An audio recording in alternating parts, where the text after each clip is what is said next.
أما بعد فأعوذ بالله من الشيطان الرجيم بسم الله الرحمن الرحيم إنا أنزلناه في ليلة القدر وما أدراك ما ليلة القدر ليلة القدر خير من ألف شهر تنزل الملائكة والروح فيها بإذن ربهم من كل أمر سلام هي حتى مطلع الفجر۔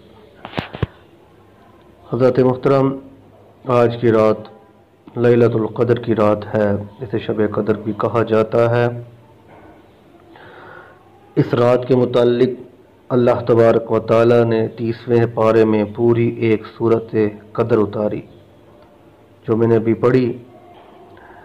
یہ رات بڑی برکتوں والی، بڑی فضیلتوں والی، رحمتوں والی، عظمتوں والی، شانوں والی یہ رات ہے، اور یہ رات امت مسلمہ کے لیے خاص عبادت کے لیے بنائی گئی۔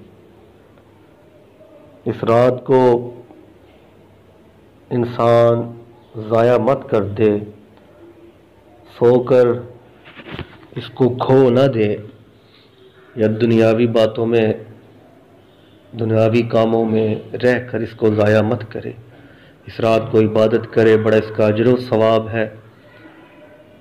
حضرت علی المرتضیٰ شیر خدا کرم اللہ وجہہ آپ فرماتے ہیں، جو کوئی شب قدر میں سورت قدر 7 بار پڑھتا ہے، جو میں نے ابھی پڑھی ہے، یہ سورت قدر ہے، 7 بار جو یہ پڑھتا ہے، اللہ تبارک و تعالی اسے ہر بلا سے محفوظ فرما دیتا ہے، اور 70,000 فرشتے اس کے لیے جنت کی دعا کرتے ہیں۔ یہ جو سورت پڑھی گئی اس رات میں پڑھی جائے تو نزلۃ المجالس میں یہ حدیث مبارکہ ہے۔ حضرت محترم، اور اس میں بڑے فضائل ہیں، بڑے نوافل ہیں، بڑی عبادات ہیں۔ اس رات کو تم نفل ادا کرو، صلاۃ تسبیح پڑھو، ذکر کرو، سجدہ ریز ہو، رب کی بارگاہ میں دعائیں کرو، رب سے مانگو۔ یہ رات 1000 مہینے سے بھی برکت رات والی رات ہے۔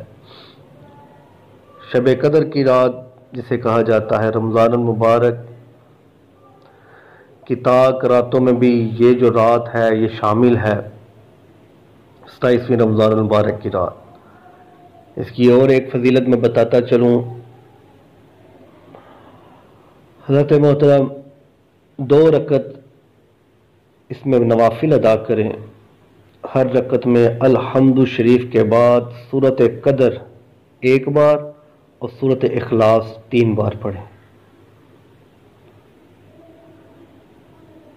پھر سن لیں، 2 رکعت نفل پڑھیں، ہر رکعت میں الحمد پڑھیں، الحمدللہ سورت فاتحہ پڑھیں، اس کے بعد سورت القدر اور سورت اخلاص۔ سورت قدر 1 مرتبہ پڑھنی ہے، سورت اخلاص 3 مرتبہ پڑھنی ہے، پھر دوسری رکعت میں بھی ایسے ہی پڑھنا ہے۔ اس کا اجر و ثواب یہ ہوگا کہ اللہ تبارک و تعالی جنت میں ایک شہر عطا کرے گا۔ وہ شہر اتنا بڑا ہوگا جو مشرق سے مغرب تک لمبا ہو جائے گا۔ سبحان اللہ، کتنی برکت والی یہ رات ہے صرف 2 نفل ادا کرنے سے۔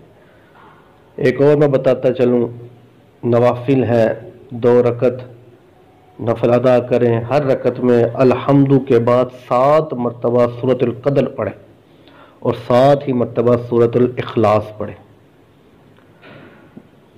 2 رکعتیں پڑھنی ہے، پہلی رکعت میں بھی الحمد کے بعد 7 مرتبہ سورت القدر اور سورت اخلاص، اور دوسری رکعت میں بھی الحمد کے بعد سورت القدر اور سورت الاخلاص، یہ 7 بار پڑھیں، اور سلام کے بعد استغفار اور درود شریف پڑھیں۔ اللہ تبارک و تعالی اس نماز پڑھنے والے کے ماں باپ کو بخش دے گا۔ حضرت محترم، دیکھیے ہم ماں باپ سے اتنی محبت کرتے ہیں، ماں باپ جیسا رشتہ کوئی نہیں۔ جس کے ماں باپ دنیا سے جا چکے ہیں، ان کو ایصال ثواب کرنے کے لیے، ان کی بخشش کے لیے یہ 2 رکعت پڑھیں اس رات کو، تو اللہ تبارک و تعالی اس کے والدین کو بخش دے گا۔ کتنی پیاری یہ عبادت ہے، کتنی عظمت والی یہ رات ہے، آپ خود اندازہ لگا لیں۔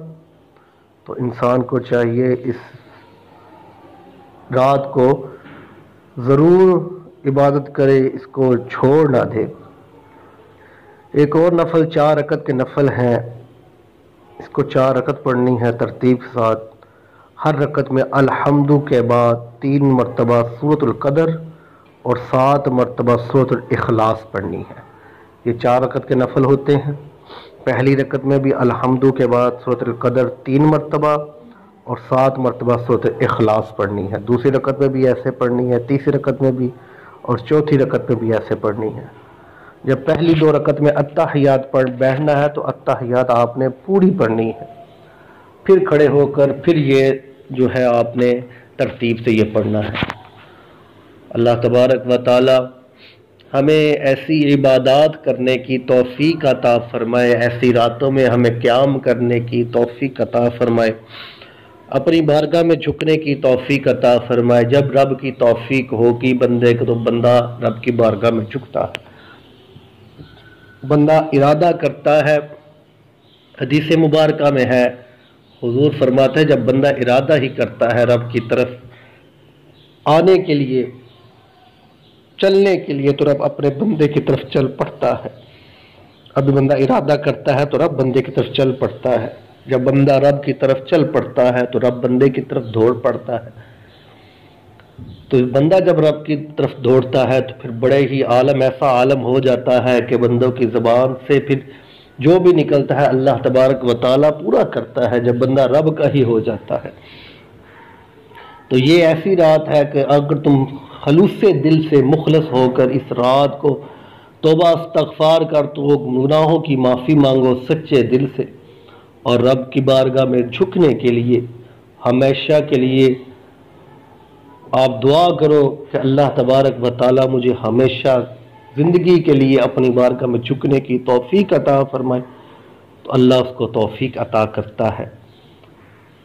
اور ایک اور میں دعا بھی بتاتا چلوں، حضرت عائشہ رضی اللہ تعالیٰ عنہا فرماتی ہیں کہ میں نے حضور اکرم صلی اللہ علیہ وآلہ وسلم سے پوچھا، یا رسول اللہ اگر مجھے شب قدر معلوم ہو جائے تو میں کیا کروں؟ تو حضور اکرم صلی اللہ علیہ وآلہ وسلم نے فرمایا یہ دعا پڑھو، اللہم انک عفو تحب العفو فاعف عنی۔ یہ ترمذی شریف کی حدیث ہے، اس میں یہ دعا ہے، تو یہ پڑھیں اور عبادت کریں۔ اور یہ رات بھی 27ویں رمضان المبارک کی جو رات ہوتی ہے، اکثر مساجد میں قرآن مجید کا اختتام جو ہوتا ہے تراویحوں میں پڑھا جاتا ہے قرآن مجید، جو حافظ صاحبان حفاظ قرآن جو قرآن مجید کی تلاوت تراویحوں میں کرتے ہیں، یہ لیلۃ القدر کی رات میں وہ ختم کرتے ہیں۔ ایک مقام پہ آتا ہے کہ اس رات کو بھی قرآن مجید اتارا گیا، نزول ہوا اس رات میں۔ تو مساجد میں بھی محفل پاک ہوتی ہیں اور قرآن مجید کی تلاوت جو تراویح میں پڑھا جاتا ہے اس کا اختتام ہوتا ہے، ختم قرآن ہوتا ہے اکثر مساجد میں۔ تو ضرور آپ جائیں اور اللہ کی عبادت کریں اور ختم قرآن بھی شرکت کریں، بہت ہی اجر و ثواب ہے اس رات کا۔ اس رات میں بڑی ہی برکتیں ہیں، آپ عبادت کرو، عبادت کے بعد پھر دعائیں مانگو، اپنے لیے دعا مانگو، اپنے گھر والوں کے لیے دعا مانگو، اپنی اولاد کے لیے دعا مانگو، والدین کے لیے دعا مانگو، اپنے کاروبار کے لیے دعائیں مانگو، بیماری سے بچنے کے لیے دعا مانگو، صحت یابی کے لیے دعا مانگو، اپنے ملک کے لیے دعا مانگو، اپنے نیک حکمرانوں کے لیے دعا مانگو کہ ہم پر ایسے نیک حکمران آئے۔ حضرت محترم جب ہم یہ دعائیں مانگے کہ تو اللہ تبارک و تعالیٰ سنے گا، قبول کرے گا۔ میں تو یہی کہتا ہوں جو یہ میری بات سنتا ہے اسے میں یہی کہوں گا یہ ساری دعائیں مانگے، کیونکہ وہ رب کی ذات ہے۔ وہ رب فرماتا ہے جو بندہ مجھ سے زیادہ مانگتا ہے میں اس سے خوش ہوتا ہوں، جو مجھ سے کم مانگتا ہے میں نہیں اس سے خوش ہوتا۔ کیوں کہ رب عطا کرنے والا ہے، بے شمار پوری اس جہان کو رب پالنے والا ہے۔ رب سے مانگو، اپنے بچوں کی دعائیں، اپنے گھر والوں کی، اس پاکستان کے ملک کی، پاکستان کے نیک حکمرانوں کے لیے دعائیں مانگے، جو پریشانی آئی ہوئی ہے اس کے لیے دعائیں مانگے، مولا ہمارے ملک میں پریشانیاں دور فرما، آسانیاں پیدا فرما۔ یا الہی ہمیں نیک اور عادل حکمران عطا فرما، ہمیں اپنی بارگاہ میں جھکنے کی توفیق عطا فرما، ہمارے اولاد کو، ہر اولاد کو والدین کا خدمت گزار فرما بدار بنا، ہمیں دشمن کے شر سے محفوظ فرما، شیطان کے شر سے محفوظ فرما۔ یا الہی ہماری اولاد کو نیکی کی طرف لگانے کی توفیق عطا فرما، ہمارے والدین کے گناہوں کو معاف فرما، ان کو جنت الفردوس میں اعلیٰ مقام عطا۔ اس طرح کی بے تحاشا دعائیں، جو دل میں نیک دعائیں ہیں وہ کرو، اللہ تبارک و تعالیٰ قبول فرماتا ہے۔